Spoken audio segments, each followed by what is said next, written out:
Charlton Tire Service and Repair, located at 3399 2nd Street, Folkestone, Georgia, has everything you need for service and repair of your vehicle. Go see them today. For information, call 912-496-7329. Charlton Tire Service and Repair, a proud sponsor of Charlton Sportsnet. Folkestone Pharmacy and Electronics, located at 3885 Main Street in the heart of downtown Folkestone. They're Folkestone's original hometown pharmacy with 49 years serving the community. They have everything you need, including household items, prescription medications, high-tech electronics, and much more. Their experienced and friendly staff in the pharmacy and electronics department are ready to serve you. Folkestone Pharmacy and Electronics is a proud sponsor of Charlton Sports. Go Indians!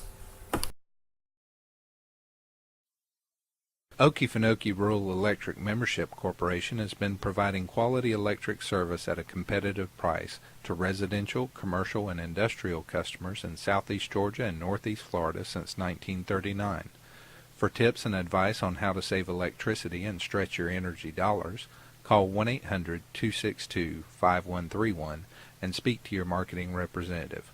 We are a cooperative owned by those we serve.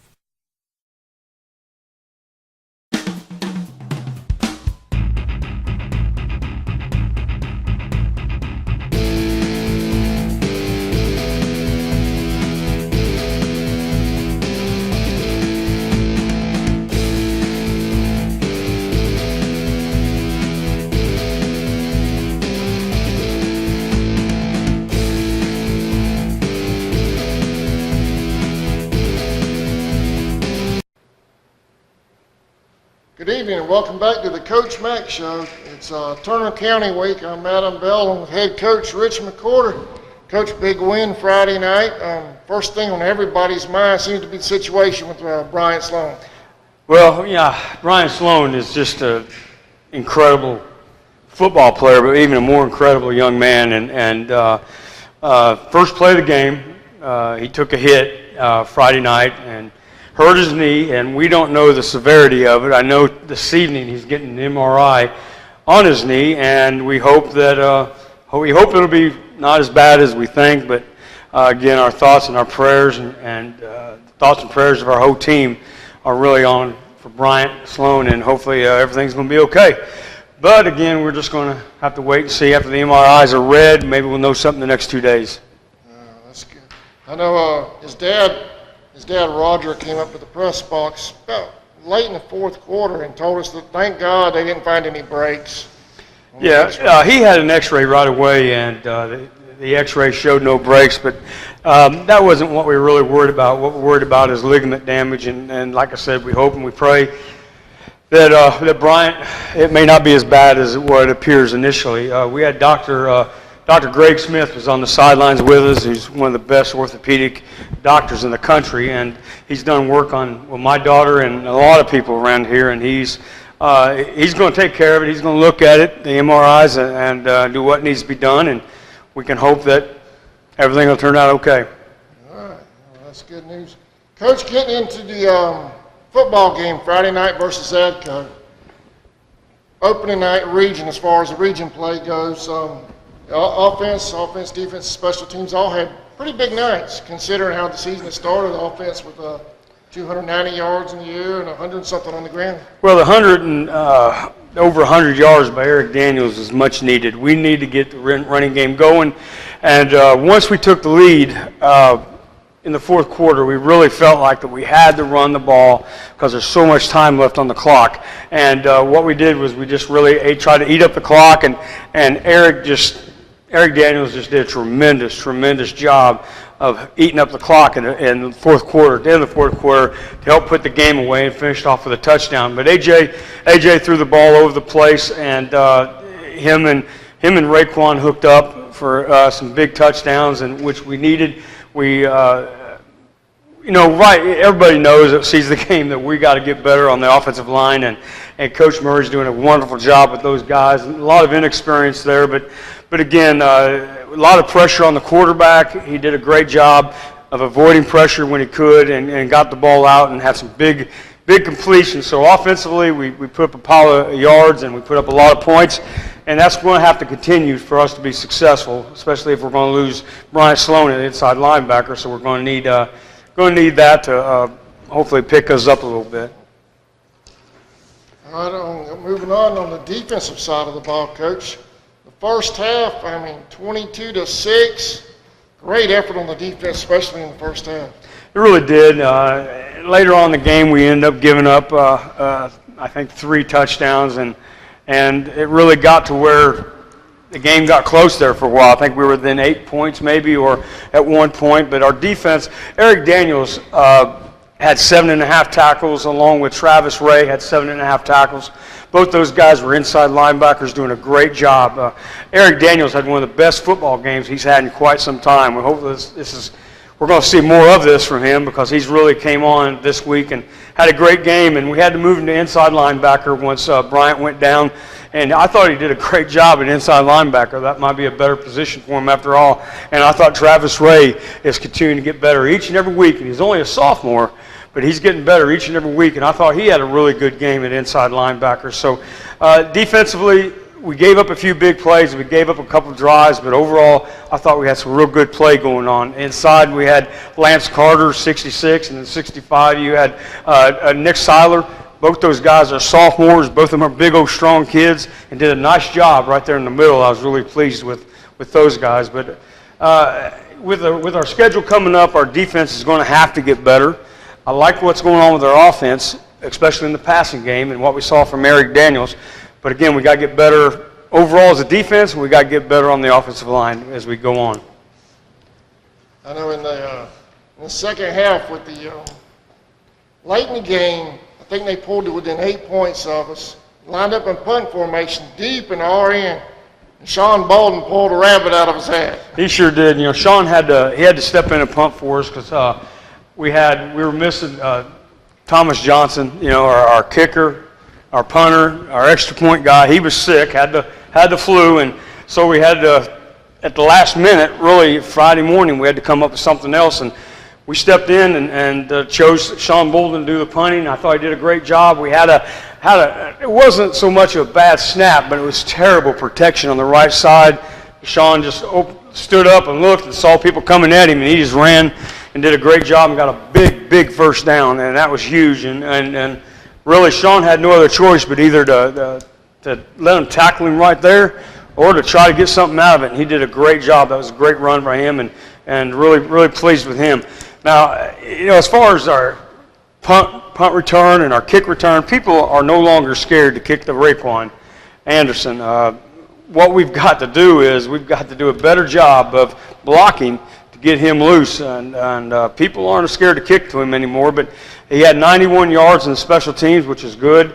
But we've got to do a better job on punt return and kick return. If we don't do a better job there and take advantage of the talent that Raekwon has, then it can make things tough on us also there. He did a great job maintaining his composure. You know, there had to have been huge pressure on him back there in the back. Those guys coming. And he had no choice. I mean, the blocking on the right side was awful, which is something we've got to fix, and we did fix it, I think, today.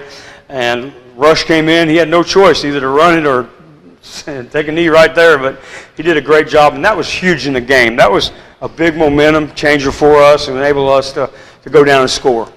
Yeah, it was a big play. Coach, coming up in the second half, we're going to hit on Turner. Are we going to do Senior Spotlight this week? Or? We can. I think we did one last week, and we can do another one this week.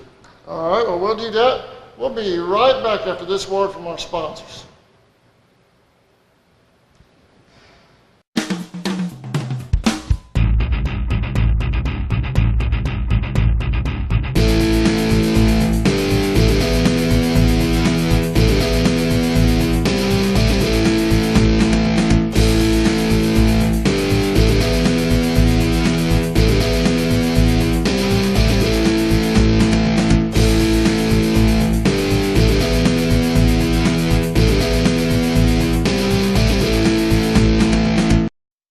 Hi, I'm Stetson Bennett from Bennett's Hometown Pharmacy in Folkestone, Georgia, where we love you and we need you. Here at Bennett's Pharmacy, we want to be your pharmacy. We offer a full line of prescription drugs, a full line of vitamins, and over-the-counter products. And we have tremendous service. We will take the time to counsel you on your medication. We'll even call your doctor to see if we can save you some money. At Bennett's Pharmacy, we support all student athletes in Charlton County. This spring, it's baseball, track, golf, and tennis. Get out and support these young men and women that will be the next leaders in our community. Bennett's Hometown Pharmacy. Remember, shop at home. It makes a difference. Head On Collision is a family-owned and operated business located in Folkestone, Georgia, across from Gibson McDonald. We specialize in automotive repair, damage caused by small and major accidents. We restore old vehicles and bring them back to their original glory. We also spray Speedliner bed liners, the world's toughest spray and bed liner. We work with all insurance companies to make your experience as easy as possible. It doesn't matter how long you've been doing it. It matters how long you've been doing it right.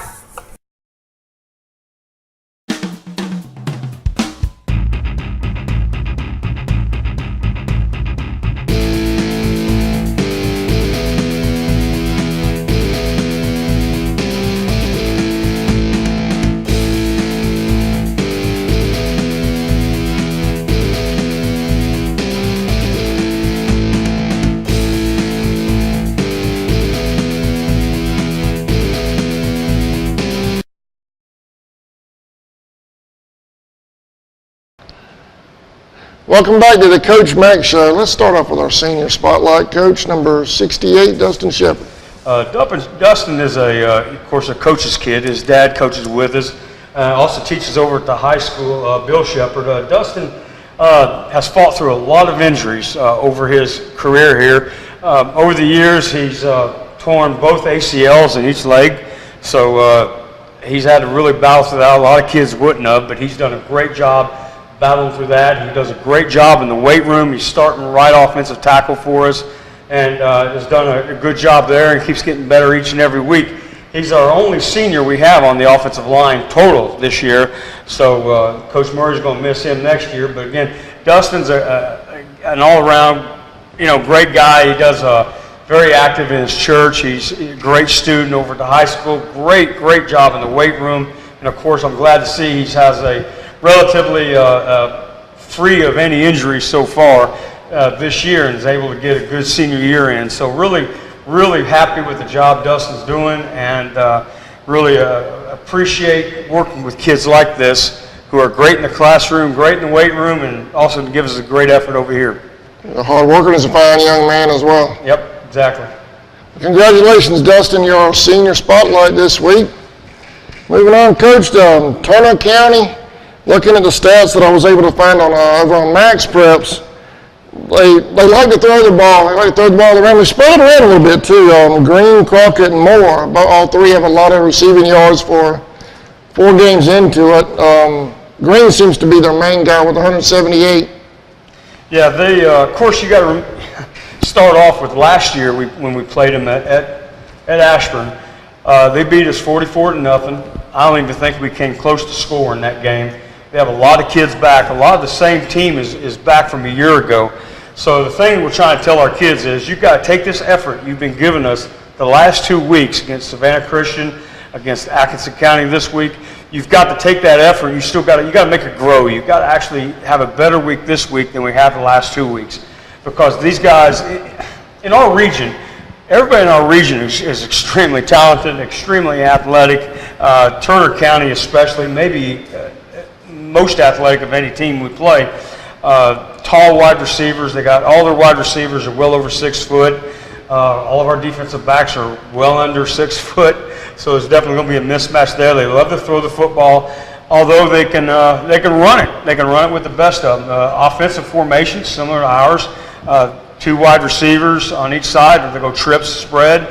They're in the shotgun. Sometimes you'll see 2 backs, most time 1 back. Offensive line is a very big, strong group that can drive you off the football and pass protect well. Looking at the numbers here, wide receivers, you've got 322 yards, another one 262 yards, another one has 128 yards and several touchdowns for them all. So it's going to be a real challenge for us to stop these guys. Their defense, fast, very fast. Yeah. A lot of those tall wide receivers go over and play defensive back. It's going to be a real challenge for us. A lot of speed. But again, we told our kids today after watching our film, watching their film, just looking at the next 3 weeks we have Turner, we go to Irwin, and then we go to Camden College over here. So we've got to get better each and every week. We can't stand to take a step back. If we do, we're going to get beat soundly by everybody left on our schedule. So hopefully we'll take a step forward. We'll get some better play out of our offensive line, better play out of our defense, maybe some even better play out of our special teams. If we can get that, hopefully we can make this into a football game, stay close, and then maybe at the end, if a little luck and so forth, maybe we'll be there at the end. And that's what we're hoping for. And again, we got to build on what we've been doing. Mm-hmm. So really pleased with the effort against Savannah Christian, real pleased with the effort last Friday night against Atco and the win. And we got a great football team coming in this Friday, so we need a big crowd. We need a lot of encouragement for our players this week, and we have a good week in the weight room, good week in the classroom, a good week out around the practice field. I'm excited for this Friday. I know last year was ingrained in everybody's heads around here. I mean, it was just the strangest game. I know you've been around here a lot longer than I have, but I think as long as I've been webcasting, last year's game with Turner's has to be probably one of the top 2 or 3. There haven't been that many bad games, but that was probably one of the worst. It was really bad. Of course, our starting quarterback was out, Jimmy. Jimmy Nels was out that game, and we had other things going on. Other people were out. For whatever reason, and I don't know what the reason is, but it's been a really tough place for us to play. The locker room situation is great. The field conditions are great. I just don't know what it is about when we go over there to Turner, how we just cannot play well over there for some reason, and I haven't figured it out yet. But hopefully, being on our field, maybe our kids will play a lot better and not let it get away. It seemed like from the opening kickoff, that game got away from us last year. We were able, never did recover. And it doesn't seem like we competed at all last year. Hopefully this year we can compete a little bit with them. Coach Simpson, Ben Simpson, Simmons does a great job with that team and those kids. And Turner's really on the rise. I think they're going to be a team that you can talk about through the playoffs. Again, we just got to hopefully play like we did last week and even better. If we can do that, it could be a fun night. Should be a great game. Kickoff 7:30 Friday night here at the Swamp. Get here early. We need everybody in the stands Friday night. And it's also rec night. We have the rec kids are coming out, so we look forward to that. We're real supportive of the rec night, the rec kids, and hopefully we'll have a lot of those guys run out through the run-through sign with us, and be a great atmosphere. So look for a big crowd because after this we go on the road to Irwin, and then we go on the road over to Camden. So we gotta just pick up our play each and every week. It should be a lot of fun. Hopefully, be a great game and come out on some top. It'd be great. Like I said, right now the biggest thing we're looking for from our kids is improvement each and every day, each and every week. I think if we can get that, then it could be a ball game. Unlike last year, where it simply was never a ball game last year. Definitely. All right, Coach. Coming up tomorrow, we have the Braves hosting Yulee, right? I believe it says at Yulee. It says at Yulee, but that may be a mistake. That might actually be here. I think it is here. So we have Yulee here on Tuesday, tomorrow. It's here. Yep. Okay. And then we also have Camden here on Thursday, which is one thing we're having a lot of trouble with. We're playing so many kids on Friday night. If you watched our game, you got a chance to see a lot of kids on the field. Right now, we're trying to figure out who's going to play B team, and we're struggling with a little bit because of just the number of kids that we're playing on Friday night. So we got to see how that goes. All right, Coach. So we'll see you. Well, we'll see you Thursday up here for the B team game. I'm doing a maidens game tomorrow. CSN's doing that, so we're going to juggle around between here and Bethune tomorrow. Between there and Bethune. Anything else going on? Haunted house. Haunted house. The quarterback club's doing a haunted house during the week of Halloween. Yep, that's what I heard. Need volunteers. Need volunteers and supplies. I'm going to post the supplies you might want donated on the website. If we can get that. Okay. All right. And I think that'll do it. Is that it, Coach? That'll be it. All right. Thank you for watching the Coach Meg Show. We'll see everyone in the stands tomorrow, Thursday, and Friday. Thanks for watching.